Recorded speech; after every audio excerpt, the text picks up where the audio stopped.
Господи Исусе Христе, Сине Божий, помилуй меня грешного. Беседа bude значителен дел се однесуваше на денешниот ден, на денешниот празник. Особено таму, каде што зборувавме, дали има потреба да држам беседа или да завршим. И ги гледам, тука повеќе има расположение за разговори и игра, отколку за беседа. Па треба, ми се чини сите да се потрудиме, да го постигнеме преку потребниот мир за кој што се залага денешната света литургија.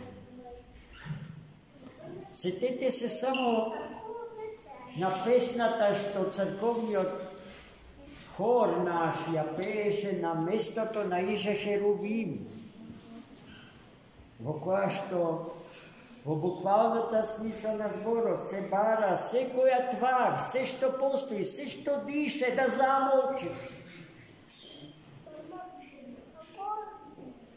И се што го врзува за овој свет, за материјалните грижи, за каквите се годене проблеми животни, да ги заборавиме, да ги оставиме зад нас, оданде страна на влезните црковни порти. Но за жал, ништо тоа не послушуваме. За жал. Се доаѓаме како непросветени луѓе, кои што не знаат каде доаѓаат, зошто доаѓаат и во кој или каков момент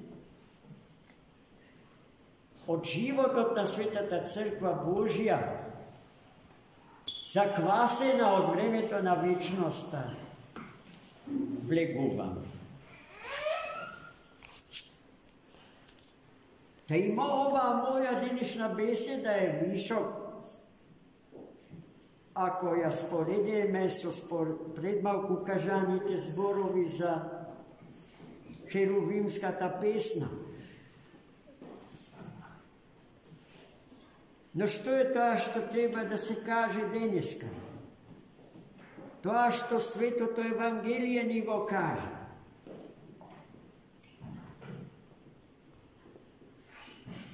Христа го убија на крстот, го симна од крстот. Го миропомаза според древните еврејски обичаи. Го завитка во плаштаница, во бело платно и го положија во гроб.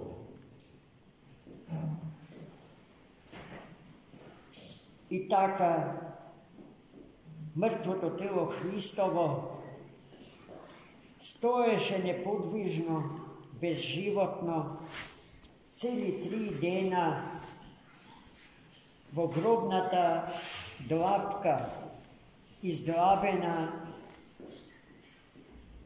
во чист камен, дотогаш неупотребен. И вчера рековме дека за сето тоа време се случуваа работи за кои што умот човечки е безсилен и ограничен.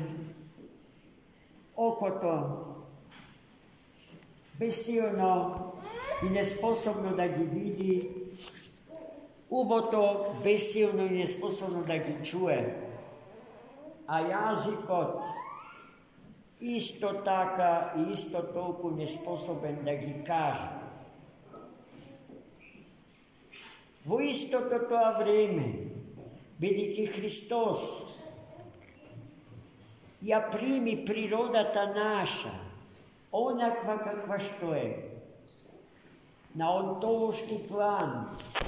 Čovekot, bogočovekot potpuno se izjednači so sekoj od nas.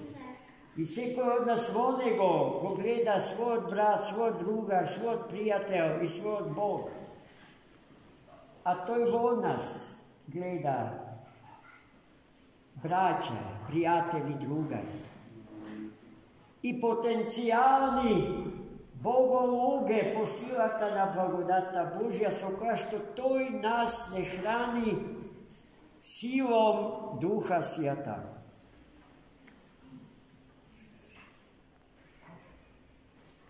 A to znači da kad čovjek od bogočovjek od Hristos ima isti teontološki slojevi karakteristični za prirodata na čovjeko što nije site ja nosime.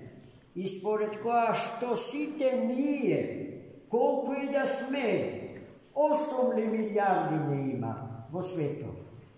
I na planotna prirodata site sme jedan čovjek. I to je jedan čovjek se projavува vo milijardi ličnosti.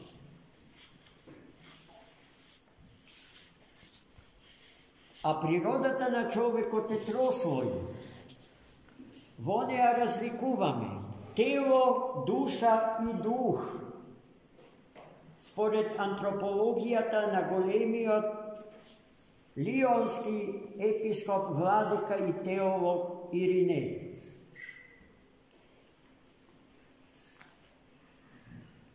Тогаш истото го наоѓаме и во човекот, на богочовекот Христос. Христос со телото е во гробот, а со душата своја слезен во адот, за да ја обесили смртта и таму, каде што живеја во очекување милиарди упокоени луѓе, цели народи и племиња постоечки до Христа и пред Христа. Сите тие, рековме, живеја за да го познаат едниот и вистински Бог, освен кого што друг Бог нема и за кого што не знае. И Христос со душата своја се сина и се објави, и се откри на тие народи со многу специфични културни традиции, цивилизацијски преданија и содржини, религиозни наслаги, талози и поимања. А со духот свој седна од десната страна на својот Отец.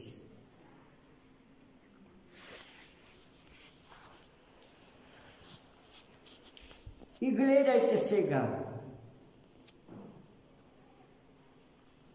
после 3 дни се случи воскресението Христово на еден чудесен начин.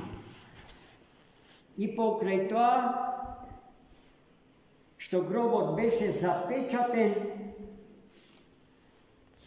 и беше поставена силна стража од римски војници, будно да бдеат и да чуваат, за да не се случи најавената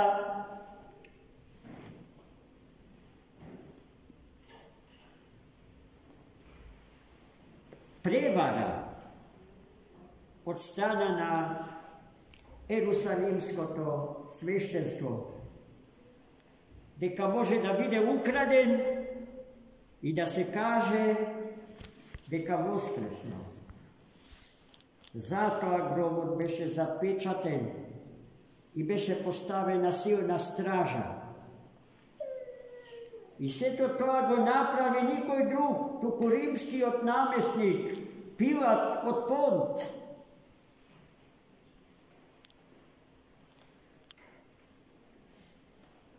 И денеска чувме во Евангелието според Матеја како се случи воскресението Христово. Белиот ангел, со сета своја сила, небесна и духовна, однатре во гробот силно ја затресе земјата. Поради што стражарите будни беа преплашени, не знаеки што се случува. Истиот тој ангел, оној прекрасен бел ангел од Милешево, ја отвори претешкиот камен, наметнат врз гробната дупка. И самиот ангел им се откри на еден многу необичен, чудесен и според многу нешта страшен начин. Неговото лице блескаше како сонце, а неговите облеки беа побели од белината на снегот. Во таква една атмосфера беше објавено воскресението Христа. Што сте дошле, беше прашањето упатено до жените мироносици, дојдени да го миросаат мртвото тело Христово повторно според стариот еврејски обичај. Тој не е овде. Тој воскресна. Гробната плоча ангелот ја отвори од после воскресението Христово, за да им покаже и на жените мироносици, и на римските воини, дека Христа го нема во гробот.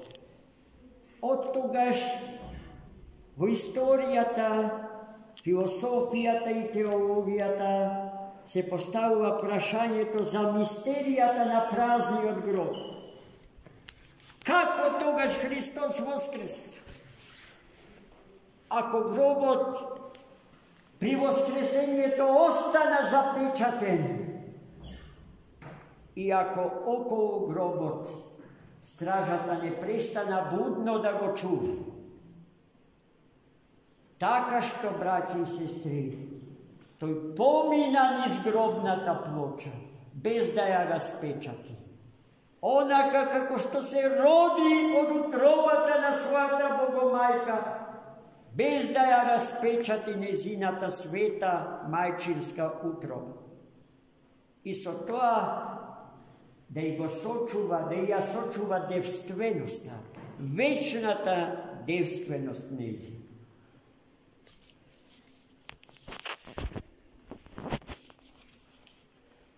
Тоа што жените мироносици го видоа и го чуа, требаше да им го пренесат на светите ученици Христови. Но пораката беше не сега и не овде ќе се видиме со нив, туку во Галилеја, како што ви вете. И тука ставаме точка на денешната евангелска повест, на повеста за денешниот празничен ден. Но ќеска, ќе се собериме на ова исто место, за да го прославиме Христа воскреснатиот. И ние грешните, слабите, немокните и недостојните, да го посведочиме Неговото свето и светло воскресение. Амин. За